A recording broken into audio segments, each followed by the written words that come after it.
All right, welcome everybody, good evening.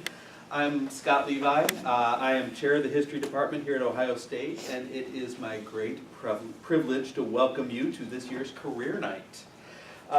Before we get started, I want to take a moment to thank Maria Mazan and Ray Irwin, both of whom are hiding out in the hall, for putting this event together. Thank you guys.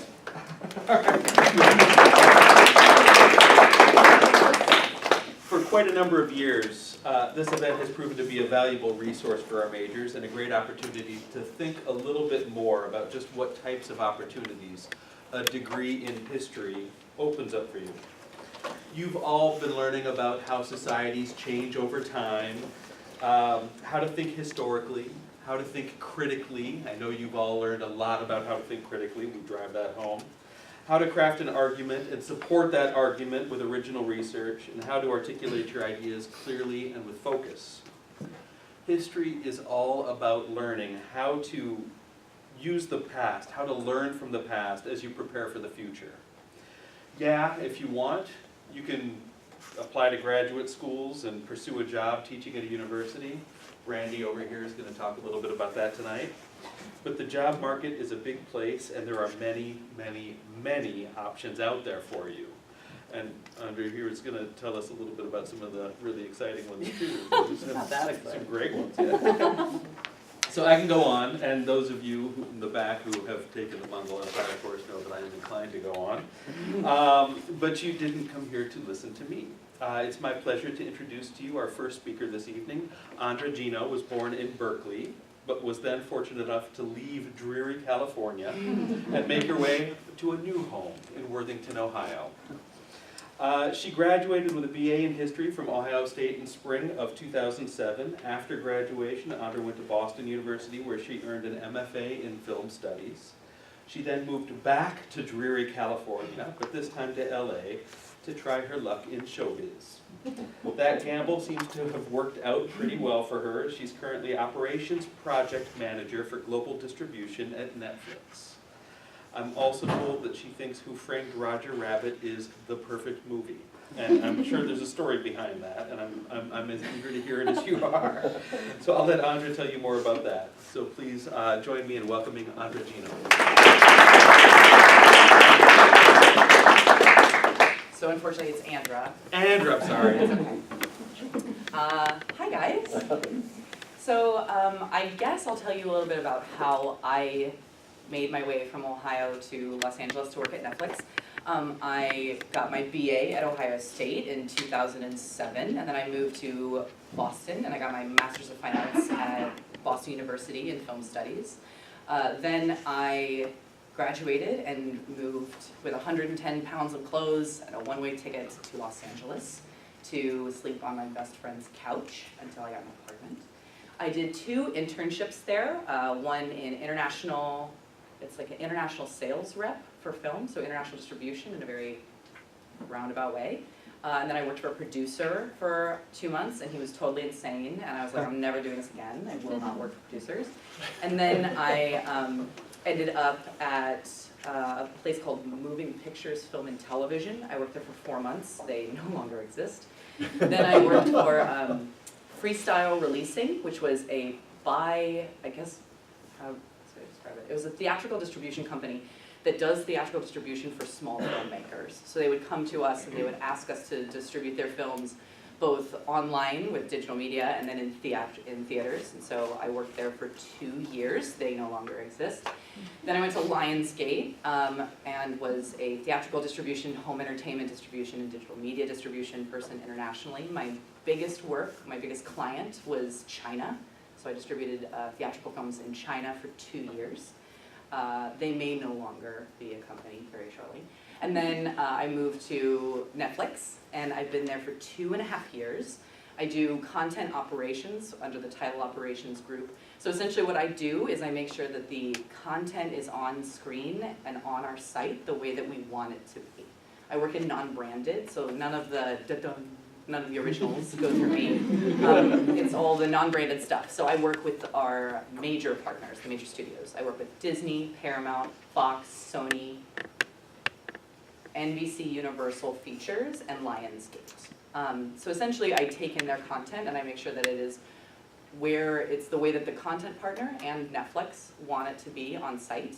And I utilize essentially our product rules stating in various territories where we do and do not want dubbing, which is of course, you know, we all know what a dub is, right? Like dubbed audio over picture. And then there's also subtitling that we require. Certain territories where we know statistically dubs do better, i.e. most of Europe, so France, Germany, Italy, Spain. We do both a dub and a sub. We need those to go live in those territories. Most other territories, the Nordics, like Scandi particularly, they do subs only, and a lot of the population speaks English. So we only need subtitles to go live there. I would say my BA in history has helped me tremendously in my career and knowing what I wanted to do with my life, sort of. I kind of assume that everybody who studies history is a passionate person, because you wouldn't spend 4 years studying dead people if you didn't love it, right? So like I kind of harnessed that passion, understood that I did have that passion, specifically for storytelling, which I learned out of my history degree, which is of course what kind of led to film studies. And it led to me understanding that my actual passion was in film and in telling stories globally, which is kind of where the international aspects came in and then getting to Netflix itself.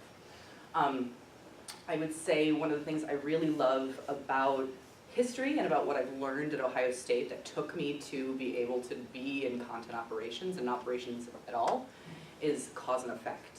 You know, we understand, I would argue that people in this room understand cause and effect in a way that a lot of business people don't understand cause and effect, right? If this thing happens, this thing down the line is going to happen. And whether it be good or bad, it's simply the effect of what the choices that we make in this moment.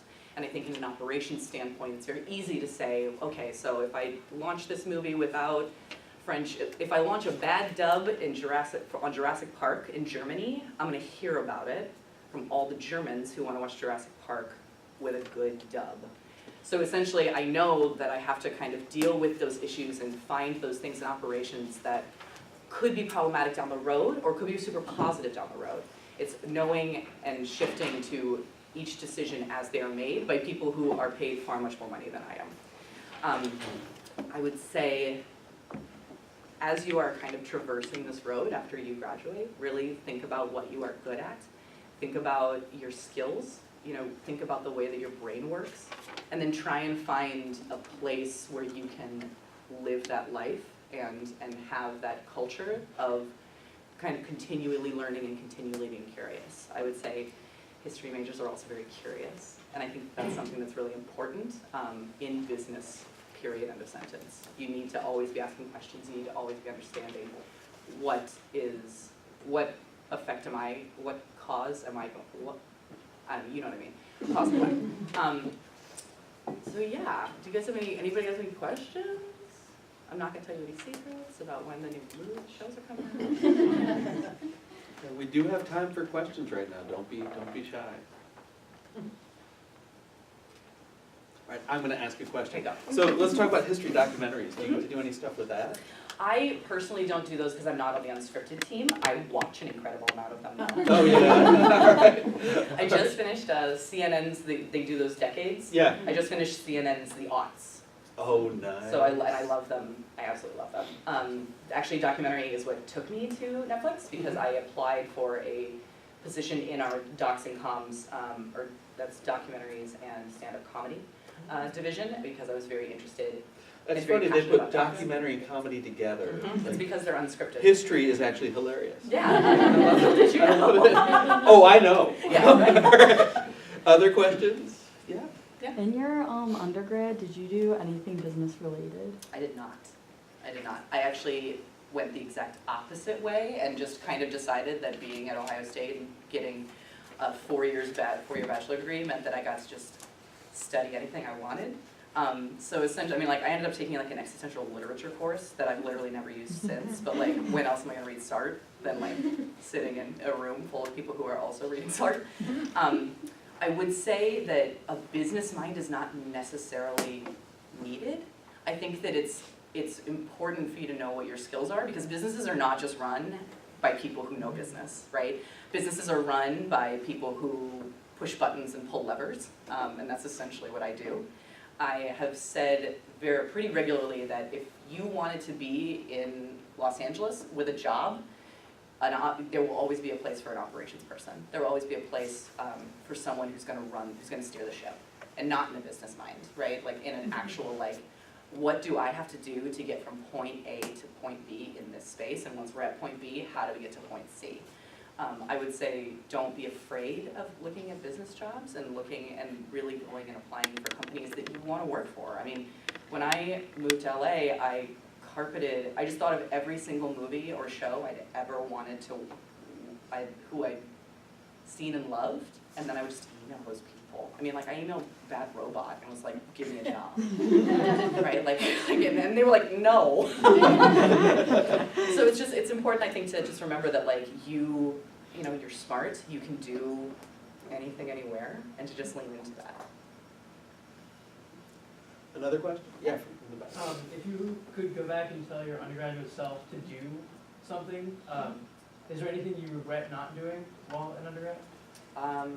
Traveling. And traveling in like a seedy way. Because now I'm 33 and I don't want to do that. But I mean, like going and staying and seeing the world and understanding how cultures function outside of a classroom. And really knowing and having those experiences. Because I think that if we all are global citizens, being aware of like what's going on in the world and what is important to you and important to the people around you, I think that's really important. I would also say build a community, know your space in the community, and really take up space there. Know the people who you can rely upon and be a functioning member of society who will do great things, and then you'll make the world a better place. Which I know sounds really cheesy, but it's true. Another question? Oh, we do have one over here. Okay, I'm totally going to go off topic, but why is Roger Rabbit the best movie? Okay, so Roger Rabbit was released in 1989, which is when I was 4 years old. And I just watched it on VHS, so I know every word to it. I used to mitigate my own fear because I was afraid of judging. Have we all seen Roger Rabbit? Yes. And if you haven't, please go watch it. Like, actually, I think we have it on service. If we don't, watch it on Hulu. And there's a scene where Judge Doom, his voice gets very high and it's very scary. And as a little kid, I would get off my couch and I'd walk over and I'd turn the TV down for when he talked, and then I'd turn it back up and sit back down. It's just a perfect movie. I just love it so much. I can't see anything wrong with it. And if you have, please tell me what's wrong with it if you have an actual opinion. But Terrifying for a 4-year-old. I turned out fine. Oh, that's great. Another question? What's the best experience you've had at Netflix so far? Best experience I've had. I know this is, again, that's not cheesy, bringing global joy. I think so Disney makes very localized versions of all of their features, all of their Pixar features and all of their animated features. So what that means is that the AV, so the video and the audio that you watch are all in another language. So like in Coco, when it says 1 year later, it says that in Spanish. And everything is in Spanish on screen. And in the United States, I launched Incredibles 2 in both English. There's an English version on site and there's a neutral Spanish version on site, like Latin American Spanish.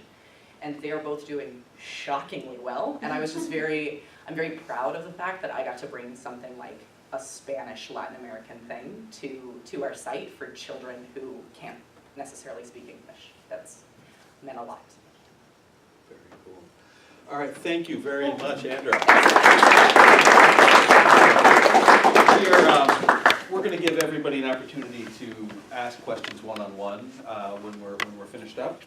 But for now, we are going to move on and introduce our next speaker. Thompson Buck is an associate attorney at Buck and Fish, not a bait shop.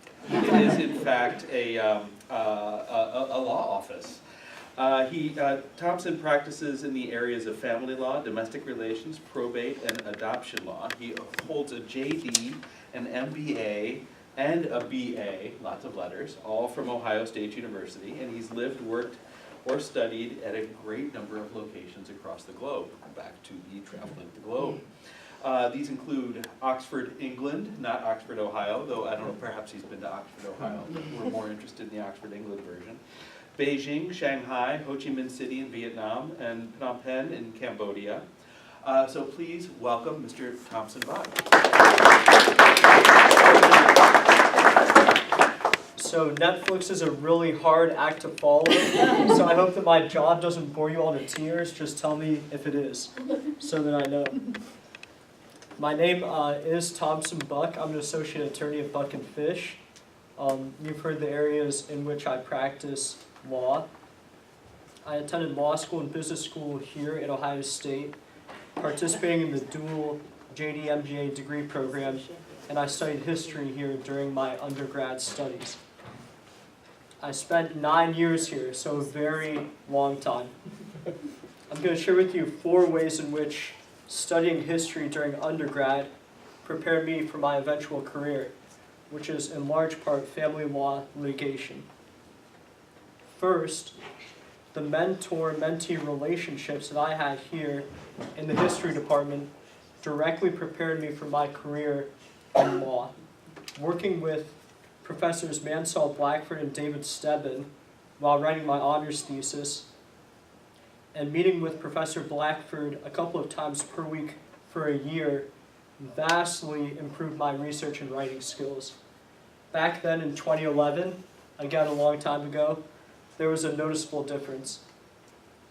Having the input of Professors Blackford and Stebbin on my writing, including going through my thesis line by line with these 2 professors, truly developed my approach to writing, and writing is now a large part of my career practicing law. Second, my history major's emphasis on reading and analysis was good preparation for law school and for my eventual career. Reading and analyzing what felt like huge volumes of material, both in the introductory classes, such as my Welcome to the Major class, and in the advanced classes, such as the thesis tutorials, prepared me for the reading required for law school classes. Also, the historical research that I did for my thesis here and for my other classes is similar to the legal research that I do now as a part of my job. Third, and again, tell me if I'm boring you to tears.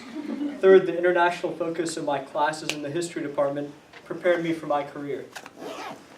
I ended up taking a semester and a summer of law school abroad at the University of Oxford, along with working for 2 summers during law school in Beijing and semesters abroad during undergrad in Shanghai and in Ho Chi Minh City. The international focus of my history classes, my work experience abroad, and my educational experiences abroad exposed me to many cultures and viewpoints. This exposure to so many cultures positively shaped my career.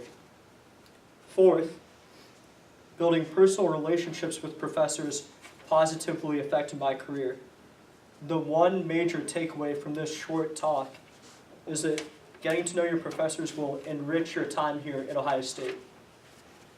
The professors in the history department, including Professors Blackford and Stebbin, encouraged me to pursue the 2 most rewarding aspects of undergrad, writing my honors thesis and studying abroad. So now that we've discussed how the history major impacted my career, I'm going to change gears and discuss very quickly the Lsat and Gmat, which is no one's favorite topic. For both tests, I took lots of practice tests, and then either scored those by hand or used a testing center to score the tests. I then took some mini tests in the areas in which I needed to improve. For the LSAT, I also took a class from a large private company which was composed of lectures in the evenings, practice tests, and access to a website that analyzed your results and gave recommendations. For the GMAT, I did not take a class, but I read a book called GMAT Cram Plan, and I needed all of that plan, every aspect of that plan. So finally, I'll discuss how I ended up in the areas of family law, probate, and adoption law. During law school and during some of the summers of undergrad, I was a law clerk at a local firm that practices in these areas. So over the course of years, I was exposed to these areas of law, and I started to speak the language as I would see pleadings and documents and would have conferences with the attorneys who supervised me.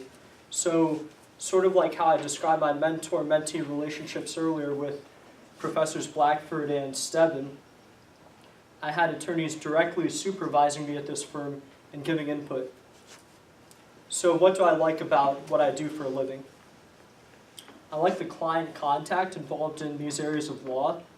The areas that I practice in do involve writing, but there's a lot of client contact. So I like that I act as the client's mouthpiece, getting to know these clients and getting to understand their cases, and then representing the clients before a judge or a magistrate. In these areas of law, listening carefully and speaking with and understanding the clients are paramount. So my final point regarding the areas of law in which I practice is that I like to help people. Clients come to our firm with immediate problems that require counsel. And it feels good that at the end of the day, most days, I can say that I did something that helped someone in a tangible way. So I hope this has been helpful. I hope it wasn't too boring. I really appreciate the opportunity to speak with you all. It's great to be back here. I think that I went to this event when I was in undergrad. So I hope you enjoy your time here at Ohio State and that you take advantage of all that the history department offers. All right, thank you, Thompson. We've got a little time to ask Thompson questions. If any of you are interested in pursuing careers in the law, now's a great time.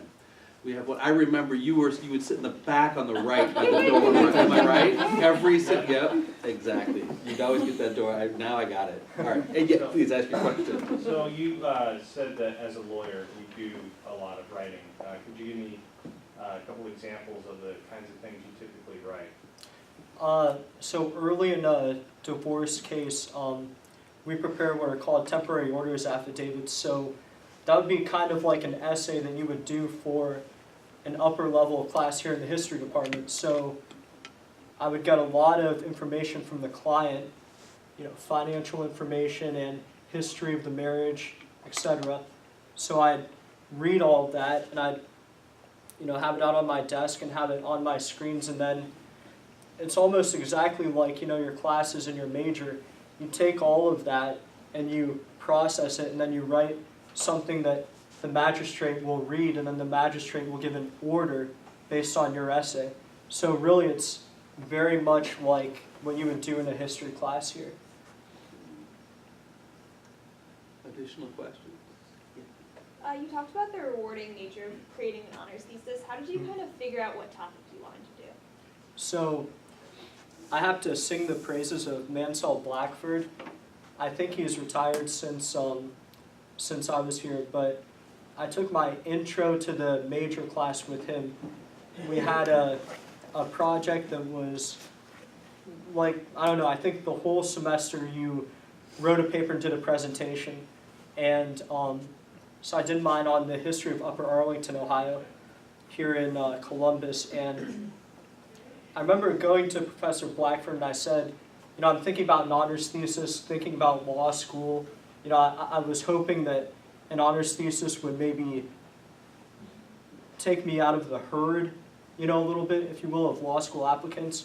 So Professor Blackford, whom I got to know pretty well, he said, I'd love to supervise you, turn this history of Arlington piece into a long paper. I think it was, 50, 60 pages long, and worked with him for a year, met with him twice a week, and it was really rewarding, not only finishing the thesis and having that 50-page paper, but also getting to know Professor Blackford.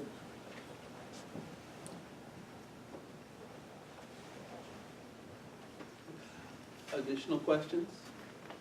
Yep. Do you think that in the end it did help with getting into law school to have that thesis? I'll be totally honest with you. What I think helped was, as I said in like the talk, getting to know the professors, because I honestly think that when I approached the professors that I approached, they knew who I was. I'd been in and out of their offices.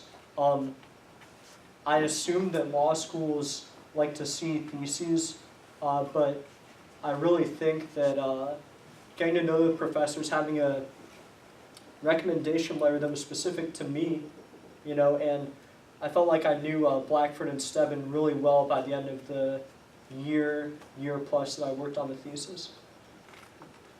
Briefly, I can affirm that you know, some of our courses are pretty small, some of them are really large, and if you have an experience with a professor that you really enjoy the course, but there are a lot of students there, take the opportunity to come to office hours so that we know who you are. Being able to personalize our letters of recommendation, it's really helpful, specifically really for you in terms of the people who are on the other end of that letter of recommendation. They're reading then what our impressions are of your personal qualities. It really does matter. Additional questions about pursuing law degree, the utility of the history major as it applies? Oh, I have one. Okay. What'd you think when you showed up in China? It must have been a bit of a shock. You're studying with two Americanists over there. I'm assuming that you didn't have a minor in Chinese language and literature. I have no language at all. I did a semester at Fudan in Shanghai, and it was through OIA here at Ohio State, through the Office of International Affairs. It was amazing. Like, it changed me forever. My charades are really good because I'd be like, I need a razor. You know, like, I want an orange to eat. But I loved it. I loved it. Go abroad. I spent a ton of time abroad during undergrad, so thank you all. Great. Thank you very much, Thompson. Ms. Stacia Kuceyeski, did I get that right? You did. All right, Stacia Kuceyeski is the Director of Outreach at the Ohio History Connection. Shout out to the Ohio History Connection. Here in Columbus, she received both her BA in History and MA in Cultural Policy and Arts Administration from Ohio State. Stacia helps Ohio history thrive by providing high-quality services to local history organizations, libraries, educators, and communities. Stacia started her career at OHC in the audiovisual collection, but soon realized she was better suited for the world of outreach. A little bubbly? Yeah? All right. Yeah. Please welcome Stacia Kuceyeski.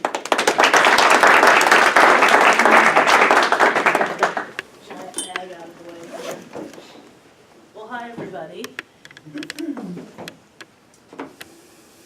So, I thought I'd do a little bit about my background and work journey, and then talk a little bit about what we do over at the Ohio History Connection. So, I received my undergrad in history here, and I had a minor in Italian, and so the summer between my junior and senior year I did study abroad in Urbino, Italy, which was a program that Miami of Ohio sponsored, and some OSU kids would always go and do that program as well.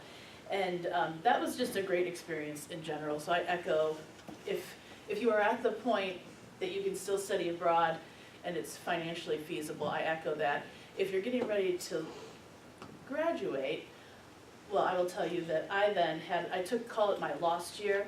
I was working at OHS at the time, part-time, and then I decided I wanted to go overseas. I was going to teach English as a foreign language, right? So I graduated, I worked full-time at OHC for about 6 or 7 months, and then I bounced and went to, did some traveling, and then got certified to teach English as a foreign language in Barcelona, and then traveled around Spain, Morocco, and Portugal for about, 2 or 3 months, and then landed in Rome for about 6 months, where I worked there teaching English a little bit, but mostly I was working on a pub crawl.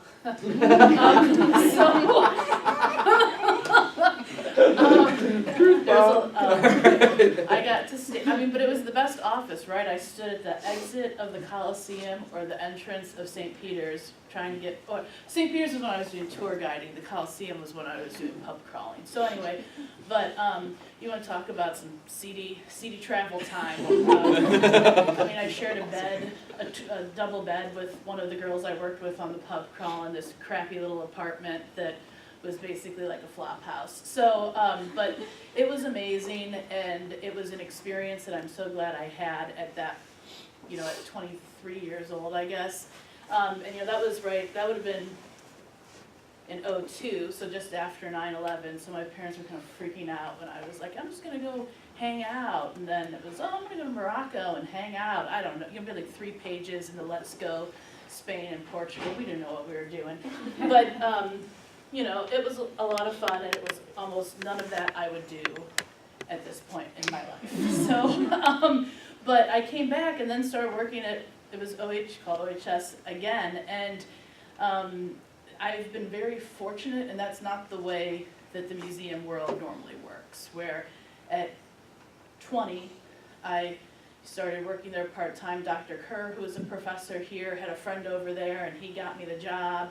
And because I was working at the Goldberg Center, and then he's like, hey, I got a friend who probably could have a great position for you to get some experience.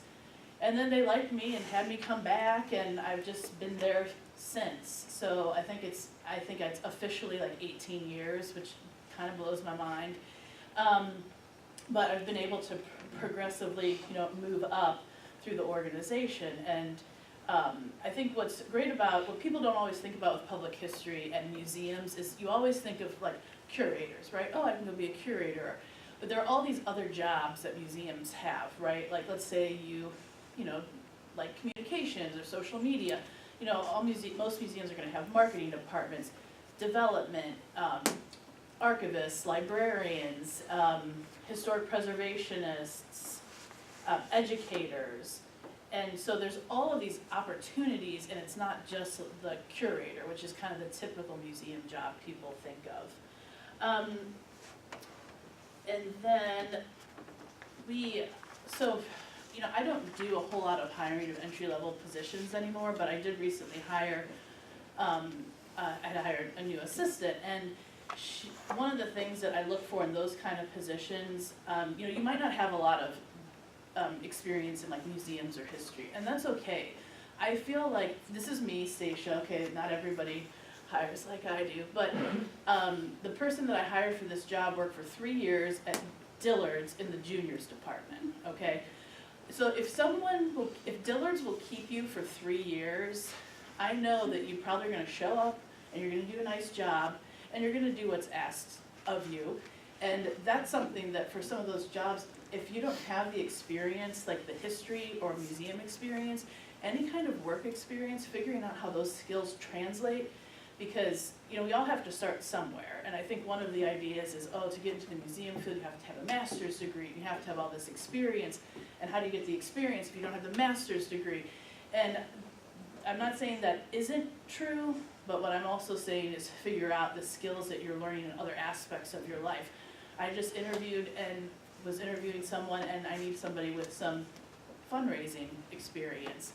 And a lot of the people didn't have fundraising experience in their work, but, you know, put on all these benefits for nonprofits that they're engaged with, all their volunteer opportunities that they do. So finding how your life can translate those skills to your work life, I think, is really important. Internships and volunteering, of course, are always helpful for sort of the similar reason as like writing a thesis, getting to know your professors, getting to know an organization. You might decide you're in there, you're like, this isn't for me. And it's better to figure that out before you spend however much time and money on a graduate degree in museum studies that, let me tell you, everybody else has too now, and it's kind of like almost meaningless at this point. So those are the kind of things that local history organizations, chances are wherever you're from has a county history organization and may also have a city or local history organization, okay? And those places would love to have someone with a skill set like history undergrads to come and help them out. And chances are you'll get to do a lot of things that you wouldn't get to do in a job at an organization like mine, right? You're at the, Dalton Historical Society. Someone tell me where they're from, if it's a small town. This will be fun. We'll see if I can do it. Anybody, yes? Lancaster, Ohio. Oh, that's easy. There's the Fairfield County Historical Association. There's all sorts of stuff over there. Okay, so, but yeah, like, they would love to have someone come in and help, and those are the kind of opportunities where you learn, do I really like this work? Like I said, I was working part-time in audio-visual processing collections, and I'm like, I like touching the stuff, but I don't like being back here in the collections facility all the time. I want to be out getting people excited about this stuff as opposed to just being with the stuff. Now, curatorial work has shifted since when I first started, where curators are expected to do more public history engagement, so it's a little bit different, but I'm more of a connector in that sense. I think, what did I look for? Yeah. So, my dad always said about going to Ohio State, he's like, if they don't offer a class at Ohio State, you don't need to know it. And so, he's like, everything is there, so, like, if it's not offered, you don't have to know about it. And which, I took all sorts of different things, all sorts of classes, that kind of I didn't need, sort of I did need, but all sorts of things. And taking advantage of that opportunity while you're here to take these, to learn about things that you might not ever have the opportunity to engage with, and engage with people you might not have the opportunity to engage with. That's like the beauty of going to a university of this size, is just the amazing amounts of opportunity that are afforded you. So I can keep rambling on and on, but we can go to questions. All right, great. Thank you very much, Stacia. You're welcome. Questions from the floor? Yes. So I'm actually an animal science major, but my minor is history. So do you think that your background with like the cultural studies that you did helps you in your historical realm? Yeah, so that master's degree is over. It's a joint program with the Glenn School and the Department of Art Education. And so that was good. Like for me, the undergrad and the graduate degree helped me learn how to think, right? Like how to process information and how to think in different ways than the way my brain was originally wired to think. But I feel like animal science, we have natural history curators, right? Or, there's, that's a different avenue. But I think that graduate degree helped me in that idea of how to think differently. In a way that would actually be useful in cultural organizations, nonprofits, state government, maybe not so much state government. We digress. Another question? Well, let me say, one of the things that I'm not looking at it just yet. Okay. One of the things that I like that you were really talking about is the ability to take ownership over what your skills are, right? Mm-hmm. If you're working at Dillard's Yeah. for 3 years, what have you learned in that experience? And then how do you articulate that to an employer, Mm-hmm. right? If most everybody here is a history major or minor, right? But when you think of the skills that you are acquiring as you are earning your history major, this is like a really, really large Swiss Army knife, Mm-hmm. right? I listed some of those things when I was just welcoming everybody. Critical thought, Yep. the ability to do your research, right? How do you do research? How do you think critically about the sources that you're working to use, that you're accessing for your research? The ability to craft an argument and to use your own original research in advancing that argument. These are skills that not just everybody in the university is really honing to the extent that you guys are in this major. That's something that you should take ownership over. It's something that you should really be able to articulate to your future employers. And these are skills that when you accompany them with then bodies of knowledge that you're also acquiring. If you want to go off to pre-law, right? Or if you're in pre-law and you want to go off into law school, then you work with David Steppen and a few other colleagues, and those skills work really well in law school. You want to go off into business? Bard Elmore, History of Capitalism. You can apply these same skills and be really successful moving toward business. Security studies is another one. These are skills that, you've got an extraordinary menu of courses here. 62 faculty members. We taught 12,144 students last year. That's students, not credit hours. This year we're gonna top, we're getting very close to 13,000, right? I'm hoping we make it in the second session. Lots of students, lots of classes, lots of opportunities to put the general skill set that you're taking, that you're acquiring if you're in any history course, and then the specific bodies of knowledge that you're putting together as you develop that major. But you gotta own it. You gotta really understand what it is that you're putting together here, that you're assembling, and then explain it to your future employers. You've got that. It's a powerful major. And it fits, like I said, a really big Swiss Army knife. Lots of purposes. So, that said, thank you, Stacia.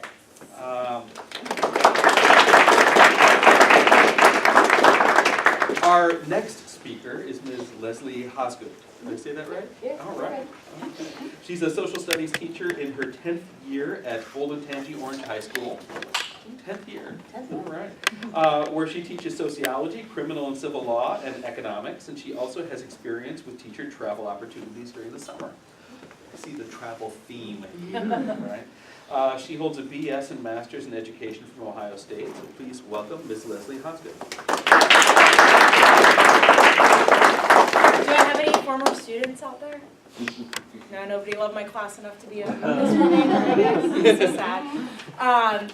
So I'm Leslie Hosgood. I've been teaching for 10 years, or I'm in my 10th year now. I'm kind of an anomaly among a lot of my friends because I've had the same job since I graduated, where I feel like I have a lot of friends that have shifted careers, moved, done all kinds of things. I've been in Columbus now for a while.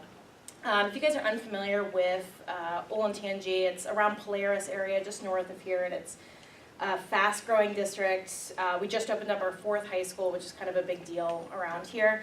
And I am at the 3rd high school that was opened in 2008. And when it comes down to teaching, I'm guessing a lot of you guys maybe have thought about teaching, because that's kind of the common thing that we think about if we have a history class that we loved. It's like, oh, maybe I can do this, maybe I can be a teacher. So I'll be as honest about the great things about my job, but then some of the not so great things when it comes to trying to find a career in education. The first not so great thing kind of relates to my process into this. I got really lucky, and there are lots of teachers and lots of education majors and lots of people who go through the master's program that don't find jobs, or can only find part-time jobs, or it's not ideal in terms of what they're teaching and what their administrators are. I got very lucky with mine. So I graduated undergrad in 2008, and I went through the suggested programs of major in history, minor in geography, took economics, sociology courses. Somehow I didn't have to take any psychology. I don't know if I should have at some point, but I got my degree anyway. But there was the social studies courses that were expected to take. So I went through and did all those steps there, lots of American history. Didn't take as many of the non-Western history classes as I would have liked, but went through all of that. Took my GRE, got into the grad school here. And at that time it was expected, and they kind of pushed you into 4-year undergrad and then a year of the master's program. From what I understand, that's not necessarily as pushed anymore. It is possible to go into teaching right after getting a 4-year degree. Completing the requirements to get your teacher's license is possible. I feel very fortunate that I did do my master's at that time, although paying the student loans back is not great. But going through that right away, I enjoyed doing the master's program right after, because that was my 5th year here at OSU, and I was really happy to stay here on campus. And we were 5-0 against Michigan while I was here, so it was a good span of 5 years, and I really enjoyed it. I wasn't ready to leave, so I was happy for that. And then as far as, was that a good career move for me? I think it was. When I was interviewing at Olentangy, one of the things that they had mentioned is that if a student had their master's, as most of you guys probably know, they have to pay you more. Usually on the pay scale that's worth more, so sometimes they shy away from it. But from my experience, they told me that they wanted somebody who had a master's specifically from Ohio State, that was something that they saw as a plus on my application. That was something that did actually help me. The idea of having to pay more was kind of offset by, hey, this person has gone through the master's program and it was well respected. So that was a good move. And then also I have friends and colleagues who didn't get their master's right away and have to go back and do that. And a lot of them are, I don't want this to come off as the wrong way, but a lot of them are taking courses and programs that they're not really into, they're just doing it to get the credit for it, and they're just, yeah, you know, like, here, take my money, give me my certificate, and that's it. Where I feel like going through the program here at Ohio State, I actually learned a lot. I was with a lot of people who were very passionate about education, and we met quite often, so I got to know those people instead of just doing a correspondence course or something online where I didn't really get that personal connection. So the master's program was a really good fit for me. Whereas a lot of the teachers that I talk to, it's just like something to check off as far as their master's goes, and it seems like they're not getting as much out of it that I did from mine. So from my personal experience, the master's was a good choice, that they liked to see that I had the master's, and then I really enjoyed the program here at OSU. And then with graduating 2009, career prospects across the board were not good in 2009, so as soon as I got the offer from Olentangy, I jumped on it right away. I was very, very fortunate to get a full-time job offer in Columbus with a really great school district. That was something that not a lot of people got in 2009, so you know, I went with it, and with the kind of luck and timing, it was the second year that building was open, Orange High School, so they were hiring 4 teachers, so I kind of got in at the right time too. So a lot of applying for teaching jobs, it sometimes does come down to luck, getting in at the right time, having maybe a background that they're looking for. Coaching helps. I used to coach softball, and they weren't necessarily hiring a softball coach, but having that experience working with kids was huge. So I do recommend coaching. I've sat in on our hiring where they've specifically told us, like, we need to hire a wrestling coach.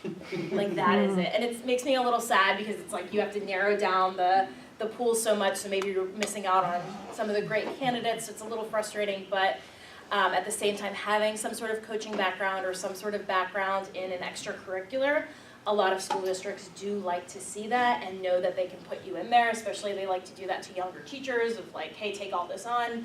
You don't have anything else going on in your life, so here, you know, coach all these things and be advisor of every club imaginable.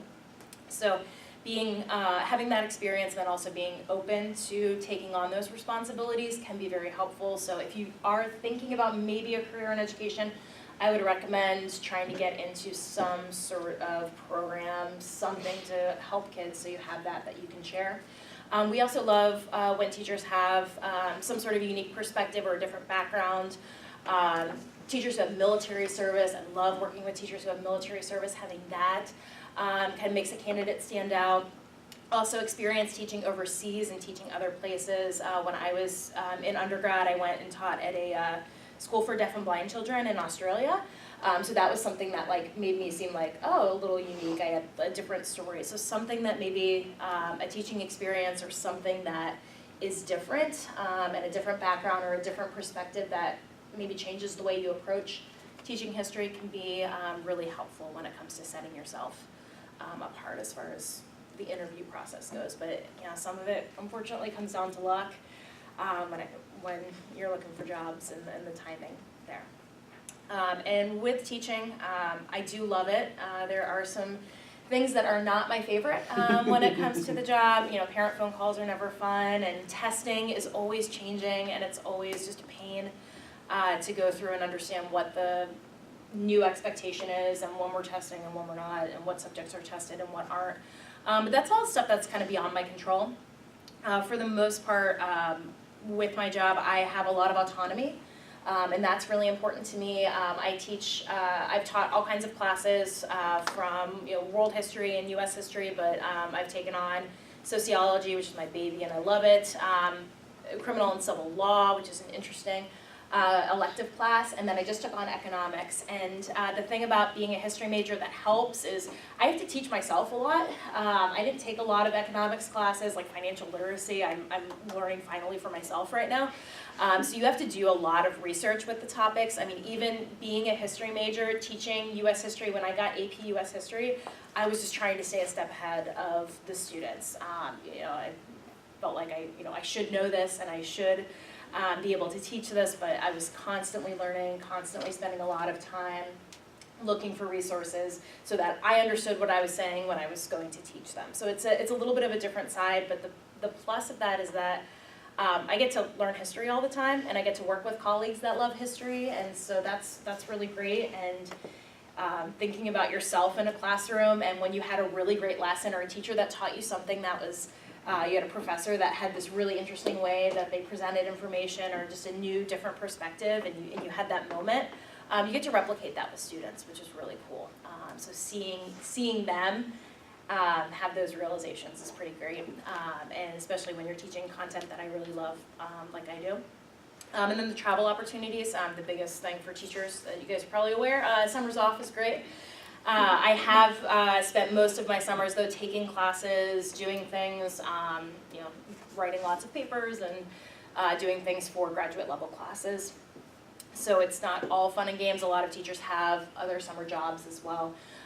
But travel is great, and there are a lot of options for teachers to sign up for programs. I went to Istanbul for a month, partially with a partial stipend to learn about history of Ottoman Empire and modern Turkey, and that was amazing. Went to Germany a couple years ago for a 2-week program there. I applied to one in Japan this summer that I find out next week, so I hope that I'm able to do that. So there are lots of opportunities for teachers. I've done some seminars in the US, about a week in Boulder, Colorado, that was amazing.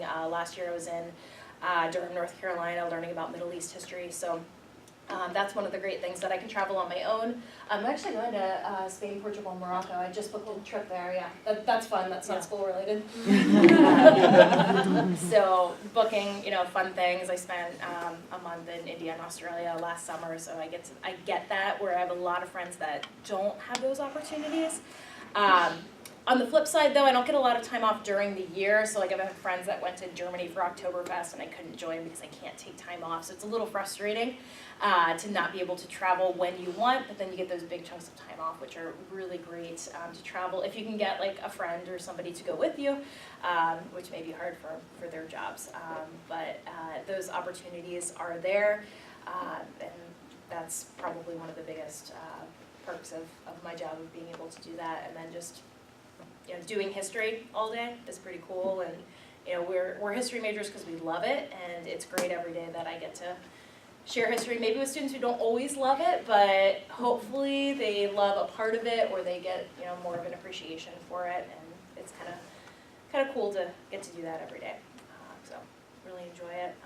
Does anybody have any questions about the process? Keeping in mind, I you know, went through the actual steps a while ago, so I don't know what they're recommending necessarily as far as now, but any questions about that? Was that a hand? Yeah, go ahead. I'm kind of good at recognizing the half hand at this point, yeah. In terms of the prescribed set of courses you took, is that specifically for OSU's master's program or for other schools in general? So when it came to the master's program here, there was a really set of curriculum that we had to take, and there were 18 of us in my cohort, and we all took the same classes at the same time, progressed at the same pace. So there wasn't a lot of choice in terms of when you're an undergrad and you have to take a general like umbrella of a type of history, and you get to kind of pick and choose, and there are lots of options.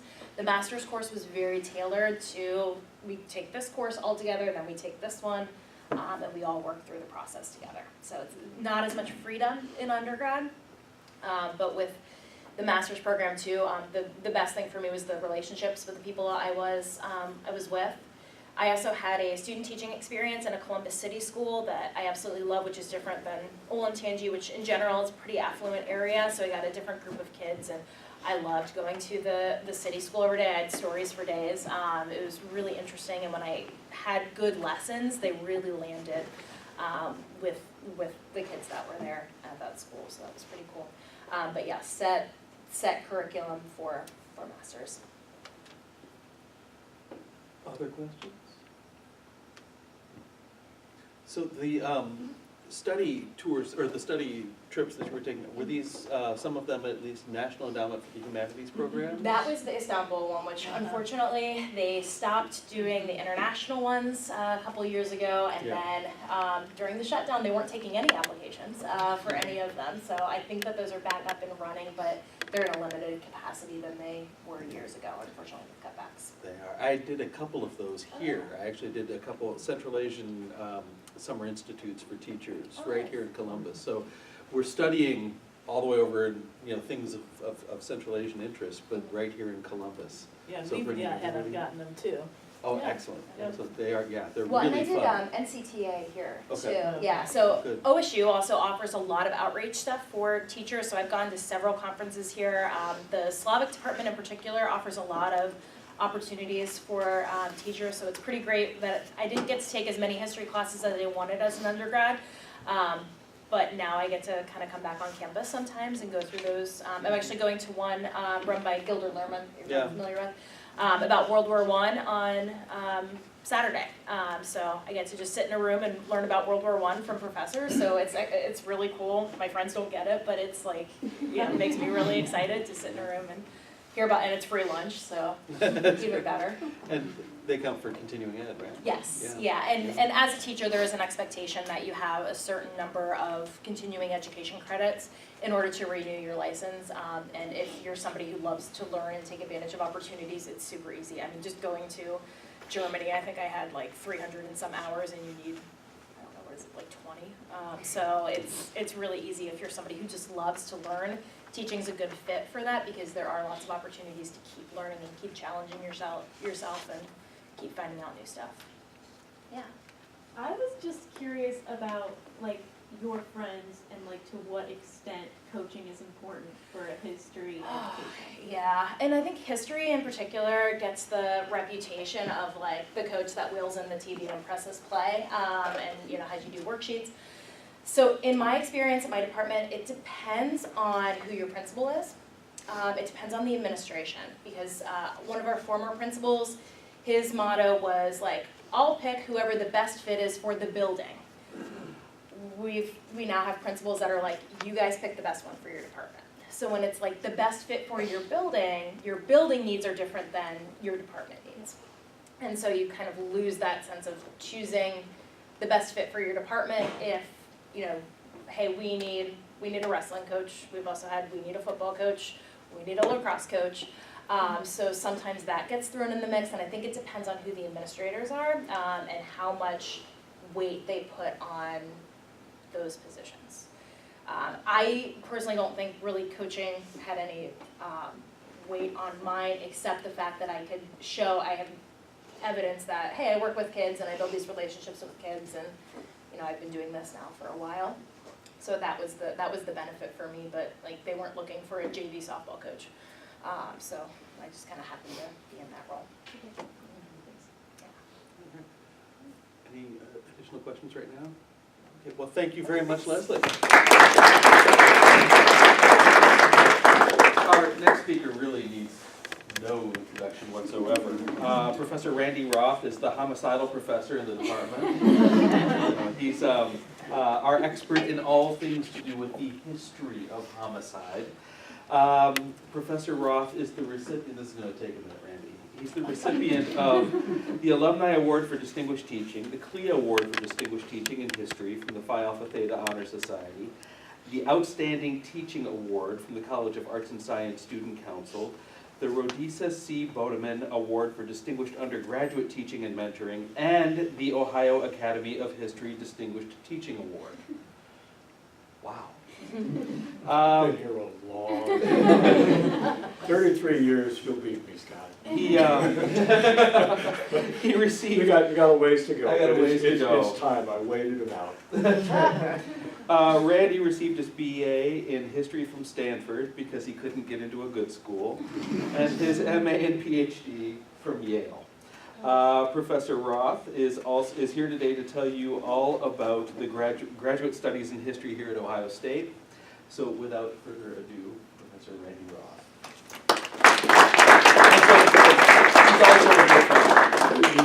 It's funny you said that, just getting into a good school. My mom, of course, my parents grew up pretty poor. My mom grew up on a farm. They didn't have much immigrant kids. English was second language. And she was very ambitious for me, before I was born. So what was on the list of the 5 names they were going to name me one of them, they were gonna name me Stanford. I had to go to Stanford or I would have been rejected by my mother. You know how much moms love memes. So anyway, and I just want to thank you all for coming tonight. Panelists, this is so exciting, and I'm afraid I drew the short straw. I'm going to tell you about more school. And, you know, and the other thing, Leslie, I didn't realize that the fact I wrestled in high school would have opened fantastic career opportunities for me. But following on what Scott said, before I talk about graduate school, I want to say, given my area of expertise, there's one very exciting and lucrative career opportunity we never talk about in career night: crime. You know, you can make a lot of money as a criminal. And one thing we do, Sarah knows this, I have a whole section in criminal justice history on criminal enterprise. And I don't teach you, and the whole theme is teaching you how to steal. And I don't want, you're going to be Ohio State graduates, you have an expensive education, you've got to get a return on your investment. I don't want you robbing banks, I don't want you stealing purses, I want you to make big money. And I teach you how to do that. So anyway, there's something you should, and I'll just give you a tip. For instance, what you need to know, for instance, is the FBI and the Treasury Department are so overtaxed trying to deal with electronic crime that if you steal less than $10 million, they won't even look at you. So this is Mr. Roth's $999,999.99 rule, right? Just don't take that last penny. See how important. Now this can go wrong, because one of the fellows I knew at Stanford, one of my dorm mates, he got into this lucrative field after his law degree, Thompson. And he decided he wasn't making enough money. So he did learn a new language after the fall of the Soviet Union. He learned Russian. And he took some foreign travel to Russia. And he worked with prominent Russian entrepreneurs who were a little squirrely. And he stole tens of millions of dollars from his clients here in the United States. And he did go to prison for 10 years, so there's a downside. But he made a fundamental mistake.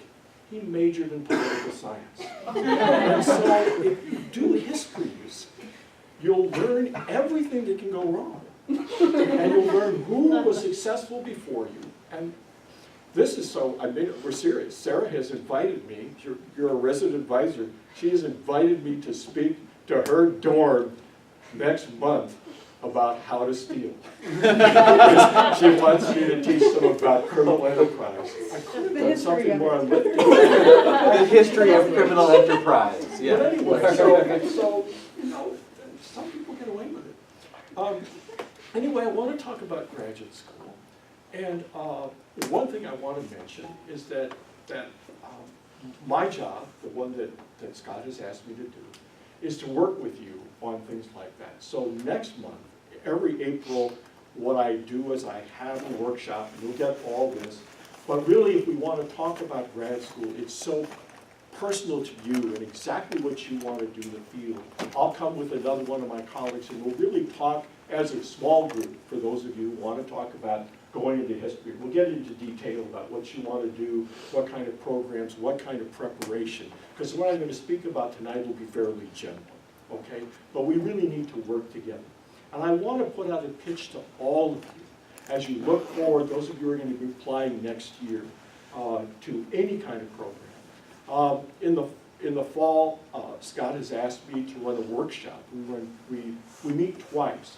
And what we do is we work with everybody who's applying to graduate or professional school, including education degrees. And what we're trying to do, we'll go over our resumes, we'll go over our statements of purpose, we'll work on them together. I'll work with you with them. You know, we'll sit down, I'll edit them and things and help you construct that. Because one of the critical things is to really have that application polished. What do you do? So these are the kinds of things that we want as a history department to help you put your best foot forward.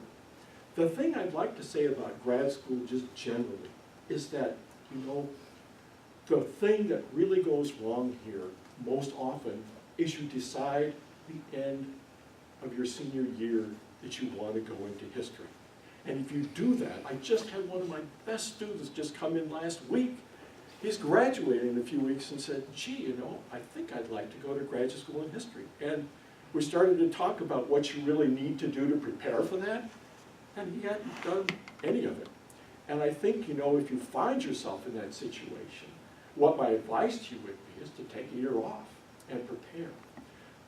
The thing is to start early to thinking about these things. It's about languages, isn't it, right? Every one of us use languages. I'm an American historian, and I use 4 languages other than English. And the number that Scott uses terrifies me, although I think Steve Dale had the record. He knew 18 languages. He had a reading knowledge and writing knowledge of 18 languages. But he worked in the same part of the world that you did. Yeah.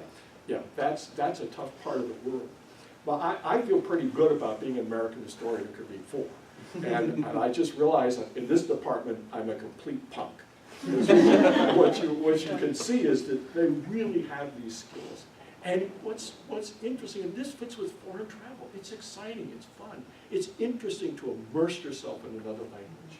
And the fact that I learned German, I learned Spanish, you know, to go overseas to study in Vienna for 6 months, and I got to do research. I got the bug. I did this research paper in German, you know, and I was doing oral interviews with people.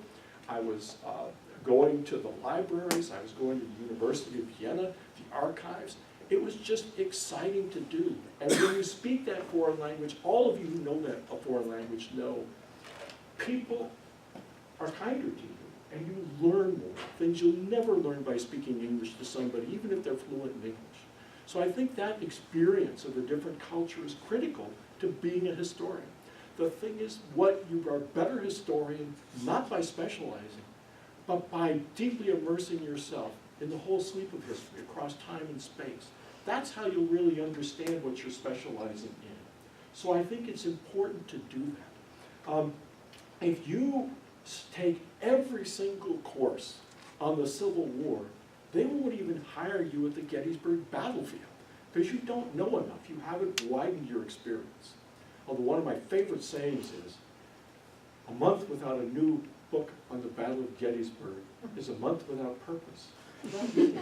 There's, you know, some people really specialize, right? And so I think the thing to think about is, how do I expand my knowledge? And I think the thing about history is, why I love it, why Scott loves it, and I know why you love it, a lot of you, is that we made a decision we were interested in everything. And that's something to cultivate, you know. I didn't want to choose between doing math, which I love, and doing history, which I love, and doing social science, which I love, and my interest in music and literature and art. And the great thing about doing history in graduate school is you don't have to decide. You can do anything. And the more broadly educated you are, the more passions that you have, the better you're going to prepare yourself for graduate school, and the better you're going to do in graduate school. I think this makes sense to you, doesn't it, I hope? That really being out there in a broad way is so important. And develop those skills. You know, take that course in data analytics or statistics. Master that foreign language. If you're interested in business, take business classes. If you're listed in economics. You really need to build some skills around that. Because of course, as historians, we don't have a method. We will use any tool that we can, whether it's a language or a kind of math or anything else. So the more of those kinds of tools you develop, the better off you are. So, and another thing that I'm really, Victoria asked this question because somebody has been after her to turn her senior thesis, her senior essay into an honors thesis. And I'm trying to convince her, and I'll try to convince all of you, it's a great idea. For exactly the reason that Thompson said, even if you don't end up going to history graduate school, it's great training, particularly for the law. It's fantastic training. You really, and it does matter to the law schools that you have that experience. And I think really what the key is to really building your confidence as a historian is to really do something creative and independent on your own. You know, you're prepared for that by the time you're a senior. To really get in there and come up with a problem and to think about it and to research it and solve it in a new way. And don't worry about being creative. If you want to be original, just work. The sources will always amaze you. They'll always surprise you. You and your voice will have something new. But I think certainly when I wrote my honors thesis, I really felt proud that I'd actually done something I was learning how to do. And the other thing that's essential about it is you'll learn whether or not you really want to do this. One of the sad things about history as a profession is even if you are primarily a teacher, you want to teach college, you want to do liberal ed, the only way in is to be a scholar too these days. And you need to know whether you can take it, the kind of long isolation. Now the weird thing about being a historian is that, and a teacher, is that you have to love intensely being with people and to be able to love being intensely alone with this stuff for years. We're strange, right? Unusual. It's an odd personality.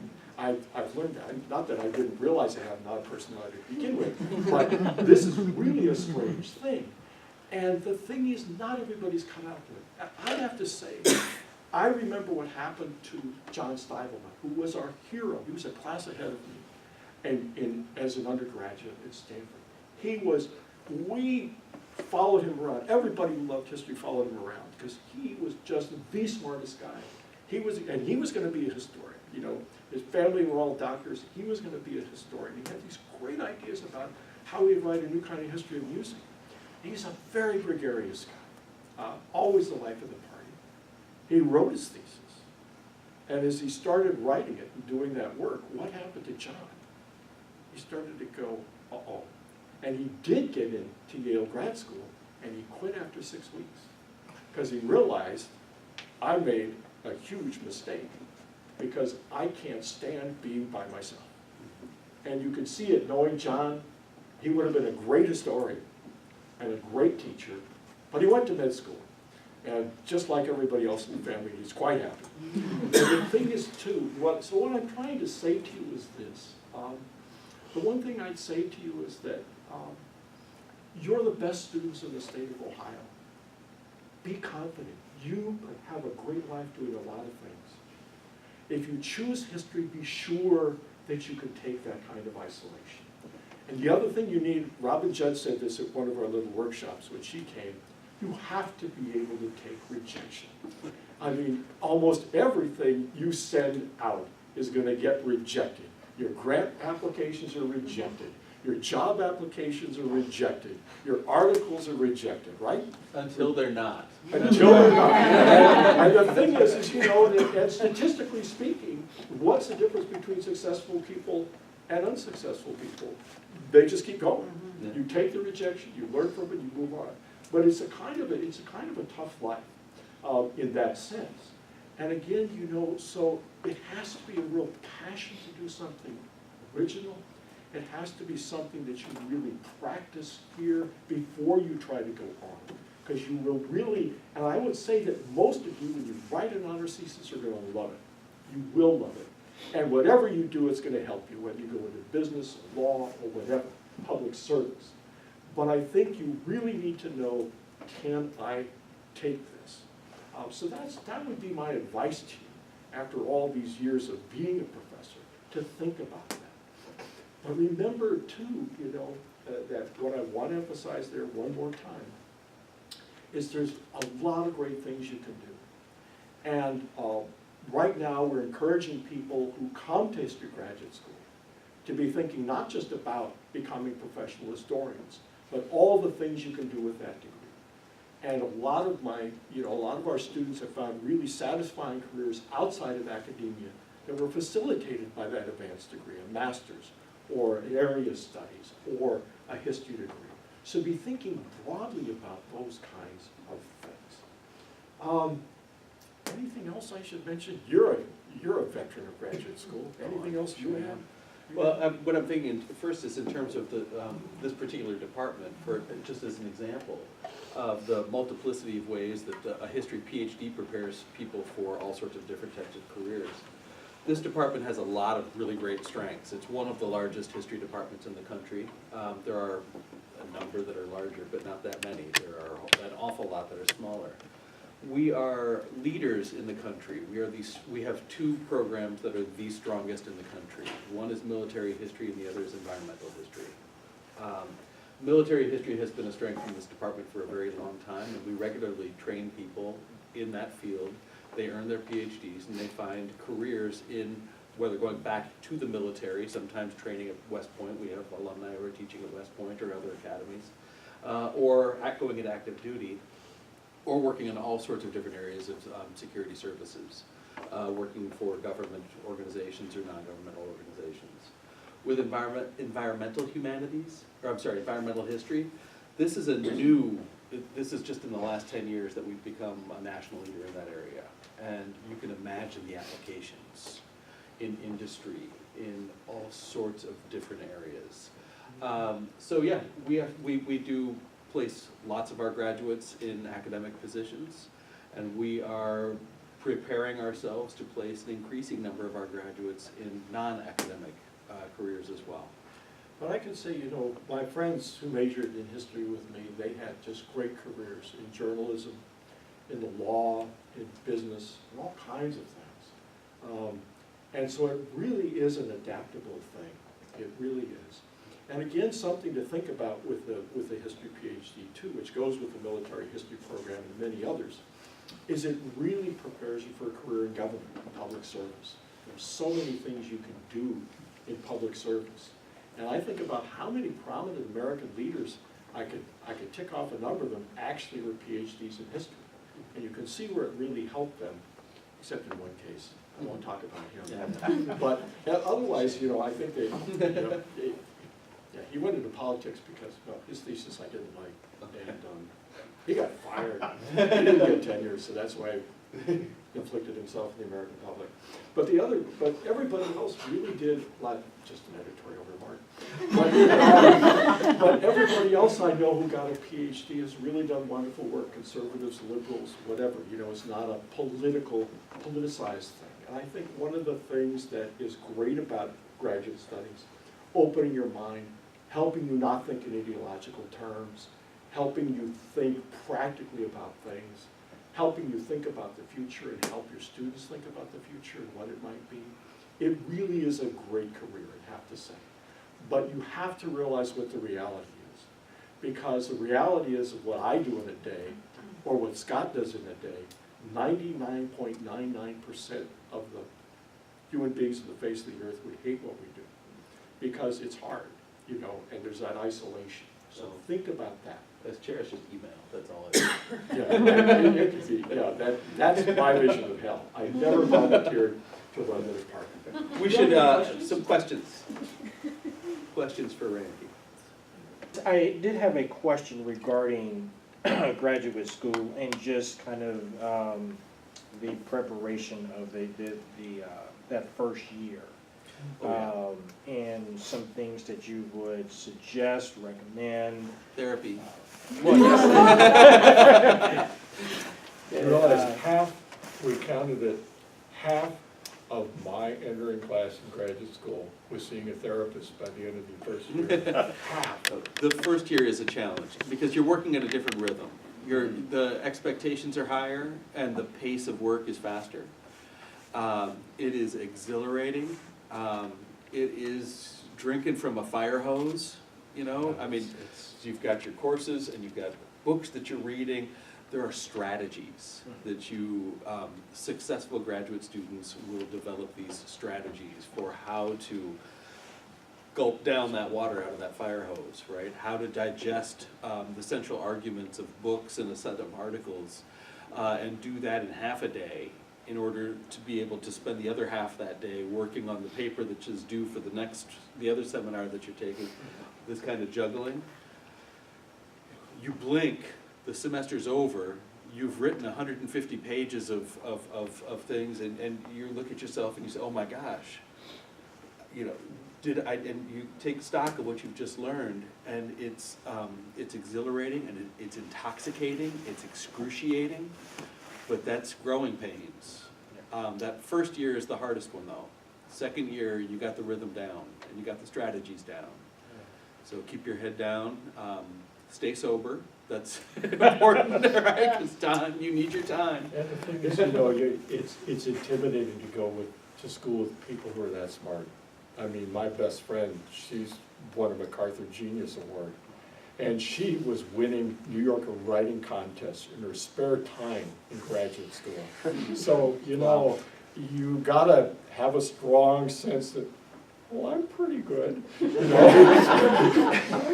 You got into Duke in Chicago, you're pretty good. You know, but I think what I'm trying to say here is that, you know, it's gonna be, it is a hard thing, that first year, and it is a challenge. You just have to keep your spirits up, you know, and realize that, you know, hard work does pay off in academia. It really does. And that, you know, even if you start to feel that everybody can outsmart you, you can still outwork them. And that's always my motto. You may outsmart me, but I'll be darned if you're gonna outwork me. You should That's see what I learned. his homicide book is like that. Yeah. Other questions? Yeah. Hi, my name's Riley. I'm a third year here. I recently Good, though there's time.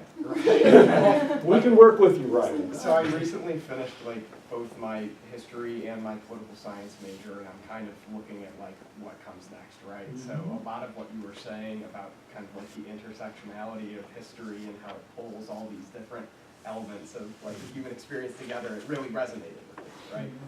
But I've also, over the last couple months, felt very called towards like public service. I've had like an internship that has really just kind of set me on fire for that. Yeah.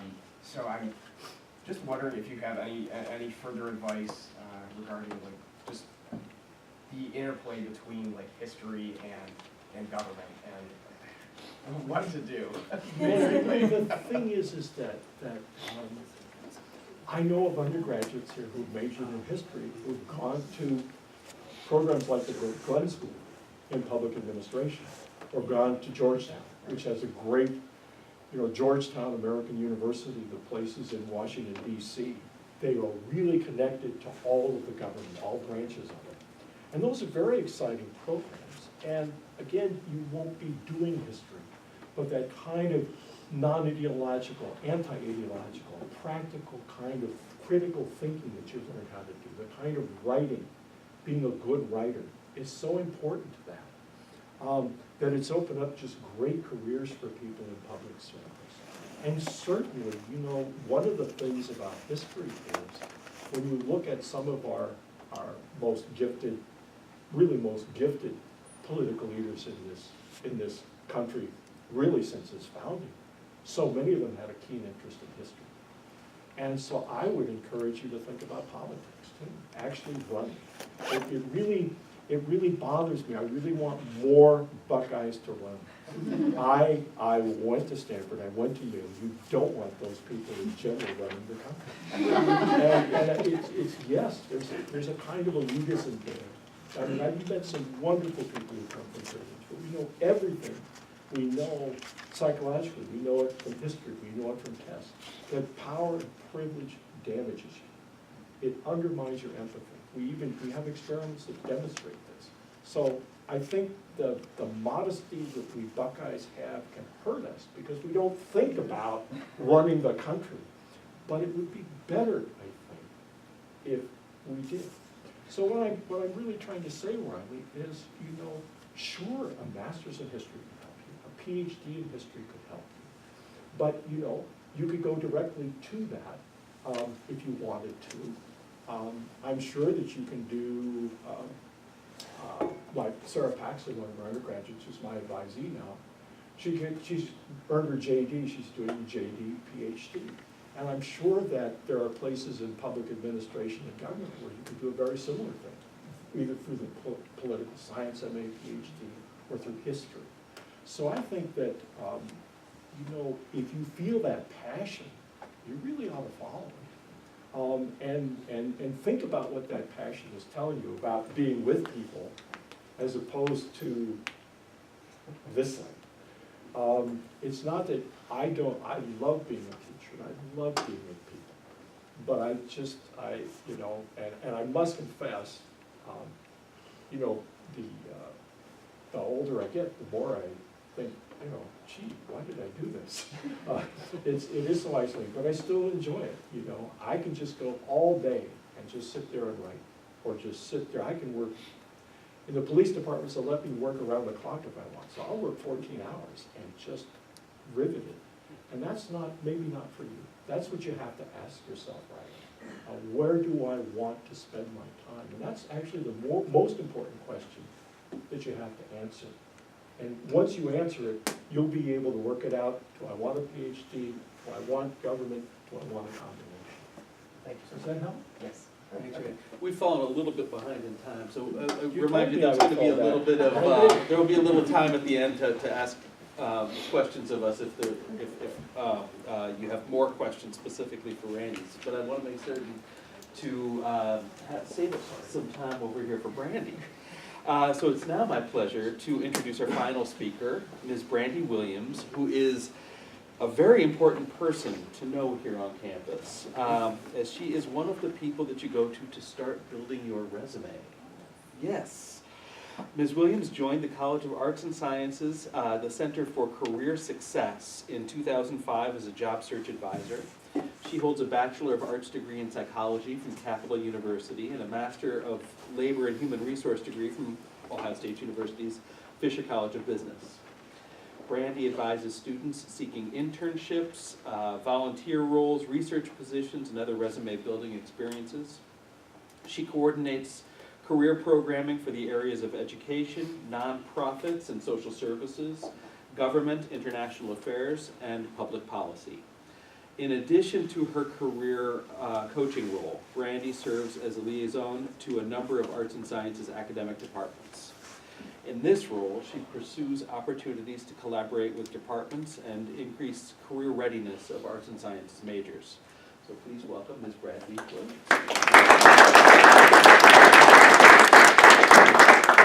Good evening, everybody. How you doing? Good. Okay. So it's a pleasure to be here. The purpose of our office is to help you get to the panel. And so we help you figure out all of your options related to your career interest, your major, your experience, whatever the case is. So in our office, I am a career coach, and we have a total of 5 career coaches in our office. And so what I want to do first is kind of speak to our career community model. And so each career coach is assigned to 2 different communities. So you heard that my communities are education, nonprofit, and social services, as well as government, international affairs, and public policy.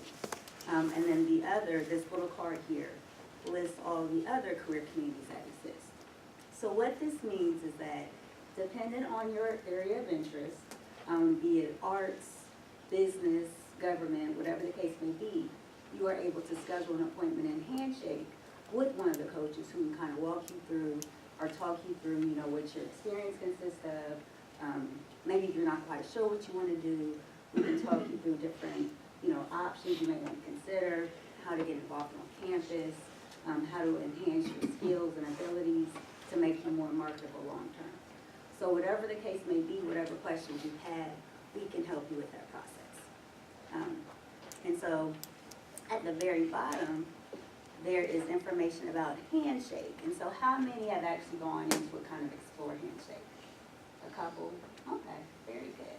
So if you're not already familiar, or if you have been in the system but still have a lot of questions, you can always come in either during an appointment or during our walk-in hours, which are Monday through Thursday, for about 3 hours each day. And we can answer any questions you have about handshake. But what I want to mention here from this card is that when you're in handshake, there's a career interest section. And from there, you can select the different communities that you're interested in. We encourage you to not limit yourself to just one community, but explore multiple. So at least 2 or 3 to start. And by highlighting your career communities in handshake, then you'll get promotions about different events. You'll learn about, or get like alerts about different positions, be it internships or jobs, or even events that are going on campus that are aligned with whatever your communities are, okay? So it's definitely okay to have more than one community. We don't expect you to know all at first. You know, when you're a first-year student, you're not gonna know. And often, even when you're a senior, you're not gonna know. And that's okay, that's our purpose, to kind of help you walk through that process, okay? Let me see. In addition, so once you've figured out your communities, you do have the option of kind of listing which ones are for you, all right? But again, this may change as you matriculate and whatnot. Also want to share with you, so again, if you haven't utilized Handshake yet, I did provide a Handshake Quick Start Guide, and so that lets you know kind of how to access it. In addition to highlighting your career interests, you also want to focus on building your profile. So the profile that's in Handshake is a lot like LinkedIn. Does anyone have a LinkedIn account? Yeah, okay. So it's very similar to that, where you can have like a nice headshot and then highlight your experiences, your educations, course projects, all that good stuff. And what's cool is that once your profile is in good shape, you can make that viewable to employers. And so as they are exploring and looking at Handshake, they're able to check out your profile if they think you're going to be a good candidate for their position, or maybe they're going to be on campus for like an information session, then they can alert you to that so that you're aware and then can connect with them in that manner. Okay. Another resource in Handshake is Going Global. And I want to really stress the importance of this because it's hidden in Handshake, and so a lot of people don't know it exists. But if you are looking to do something abroad, this is a great resource because it has U.S. country guides as well as city guides. And then even if you want to do something nationwide, there are several different city guides as well, U.S. city guides. And so this walks you through how to actually access it. What's really cool about it is that there's a section for each guide that highlights like the cost of living, different job sites that maybe you wouldn't be familiar with otherwise. There's also a section for searching for jobs and internships. So it's really, really nice. But again, this little quick start guide for Going Global walks you through each of the different areas of that. And again, if you have questions, make sure you make an appointment or come during our walk-in hours. A lot of what we talked about today, a lot of the panelists highlighted the importance of your skills. And so yes, you definitely want to, get a lot of experience, but also having those transferable skills, those career competencies are extremely important. And so one handout that we put together is titled, Are You Career Ready? And so what this does, it highlights a variety of competencies that all employers seek. So the first one is oral and written communications. And what this does, it highlights a brief description of each competency, and then it highlights means of enhancing that particular competency.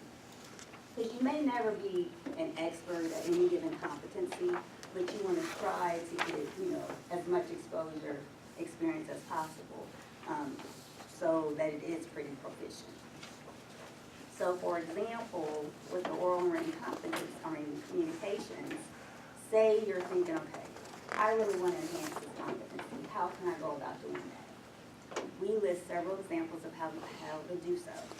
So one of the examples is join Postmasters, or apply to work as a tour guide for undergraduate admissions. So what's nice about this is the majority of options are all like kind of affiliated with Ohio State or fairly close, and so you don't have to go too far to actually enhance that competency. All right. On the last couple of pages, it speaks to different levels of developing that competency. So exposure, engagement, and mastery. So I won't read that to you. It kind of breaks down the different levels of those as you're enhancing them. So the experience is significant, but also you have to know what your competencies are. You want to make sure that you're gaining a variety of methods for enhancing those competencies. So being involved in student organizations, that's helpful. Taking a leadership role or at least being a very engaged member in any student organization is going to be beneficial. Research, internships, whatever the case may be, all that can be beneficial. even doing like job shopping or like informational interviews.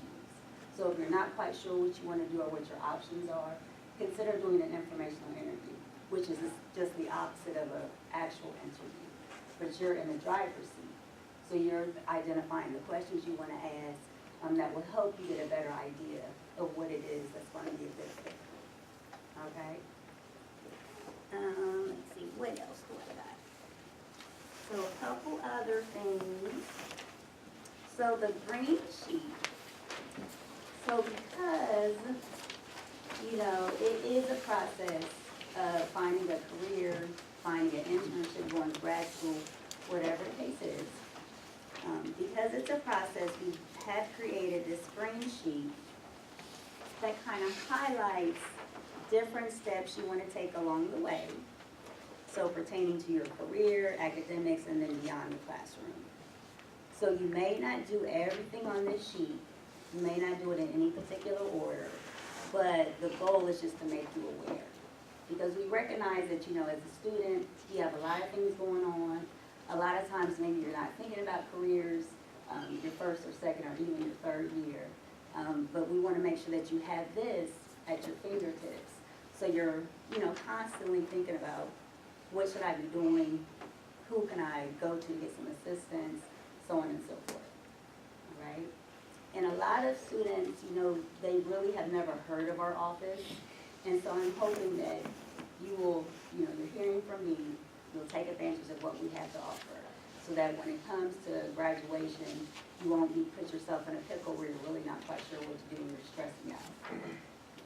We want to help you alleviate all of that stress that may come from getting close to graduation. And then finally, these last two sheets. So I'll start with the pink one. So, okay, so I mentioned Handshake.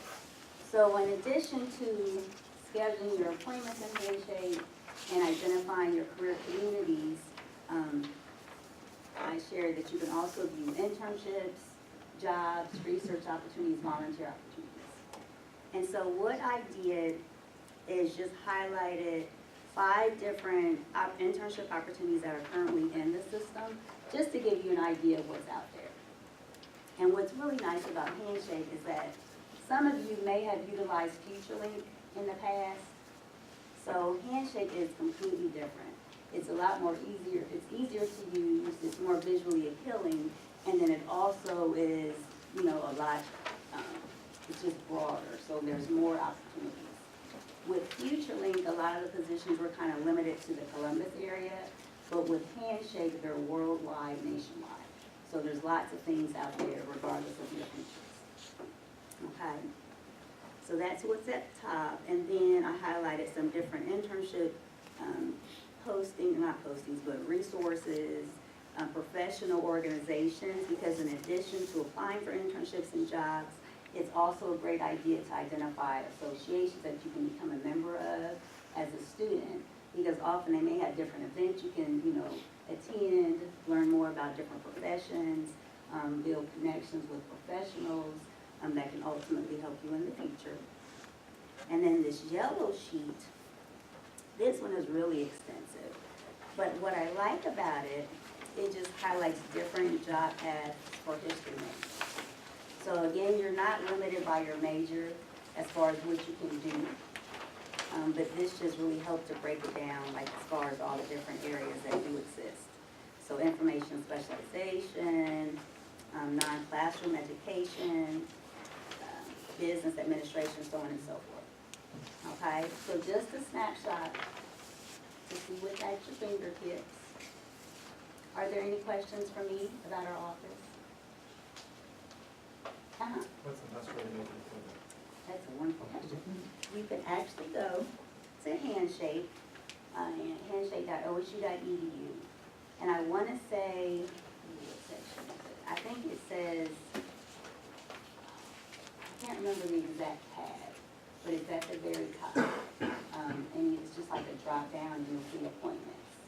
And then from there, you're going to select your career coach. You're welcome.